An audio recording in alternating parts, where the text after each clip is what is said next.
Shalom, Bapak Ibu Saudara, kita berjumpa kembali di dalam mimbar kecil. Tuhan selalu menyertai kita. Pernahkah kita menganggap remeh sesuatu, Bapak Ibu? Bisa jadi karena situasi dan kondisi tertentu, misalnya kita lagi lelah, atau mungkin lagi malas, atau mungkin memang sedang tidak ingin melakukan apapun, lalu secara sadar atau tidak, kita mengabaikan sesuatu atau seseorang. Entah itu soal jadwal makan kita, misalnya, atau kita secara tidak sengaja juga mengabaikan orang-orang tertentu, entah keluarga atau rekan-rekan kita. Entah karena pekerjaan atau karena sedang lagi nanggung melakukan sesuatu dan lain sebagainya. Karena mungkin kita juga lelah atau tidak bisa berkomunikasi dengan baik sehingga mereka merasa kurang diperhatikan. Namun Bapak Ibu Saudara, tentu merupakan sesuatu yang wajar jika manusia tidak bisa 100% atau 24 jam menjadi seseorang yang selalu penuh perhatian. Ada kalanya kita merasa lelah atau perasaan kita sedang tidak baik, mungkin juga karena masalah atau pergumulan pribadi kita, kita terkesan abai akan sesuatu. Tapi menjadi tidak wajar jika memang kita secara sadar dan sengaja malah mengabaikan hal-hal yang seharusnya kita perhatikan. Sebab jika itu terjadi, maka ada sesuatu yang miss, ada sesuatu yang tidak berjalan sebagaimana mestinya dan biasanya akan berdampak negatif. Kisah Naaman yang disembuhkan dari sakit kusta sedikit banyak menggambarkan bahwa ada hal-hal kecil dan remeh yang seringkali diabaikan. Hal ini tergambar misalnya dari perintah Nabi Elisa yang terkesan sepele, yakni mandi di Sungai Yordan. Dan respon Naaman sangat menarik sekali dicatat dalam 2 Raja-Raja 5 ayat 11.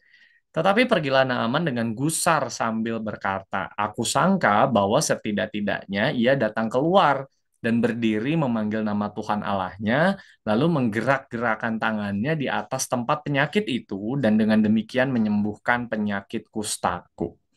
Nah, Bapak Ibu Saudara, respon Naaman ini setidaknya menggambarkan sudut pandang kita juga terhadap sesuatu. Sama seperti Naaman yang punya sudut pandang tertentu tentang konsep metode pengobatan atau penyembuhan, mungkin kita pun punya konsep-konsep tertentu di dalam kehidupan kita yang jika itu tidak sesuai dengan apa yang terjadi, maka kita cenderung abai atau tidak mau mengikutinya atau tidak mau mengakuinya. Nah, untungnya di dalam cerita Naaman ada pelayan-pelayan yang menyadarkan Naaman untuk melihat bahwa ada sesuatu yang besar di balik sesuatu yang remeh itu.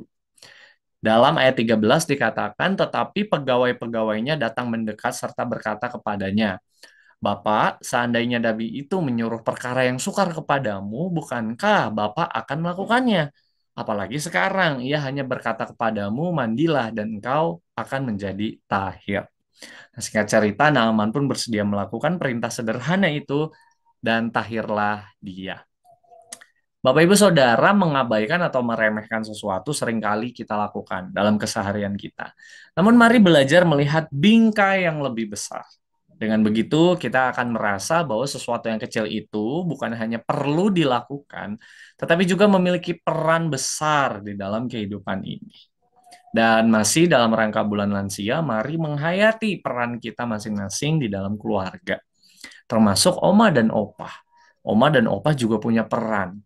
Meskipun mungkin terkadang kita merasa, wah, sebagai kakek atau sebagai nenek tidak bisa banyak yang kita lakukan. Namun mari menyadari, sekecil apapun itu, mari lakukan dengan sukacita. Dan jangan juga abai terhadap anggota keluarga yang lain, sanak famili yang lain, dan juga rekan-rekan sepersekutuan kita. Ingatlah bahwa mereka pun penting di dalam kehidupan ini. Selamat menghidupi peran kita, Tuhan Yesus memberkati. Amin. Mari kita berdoa.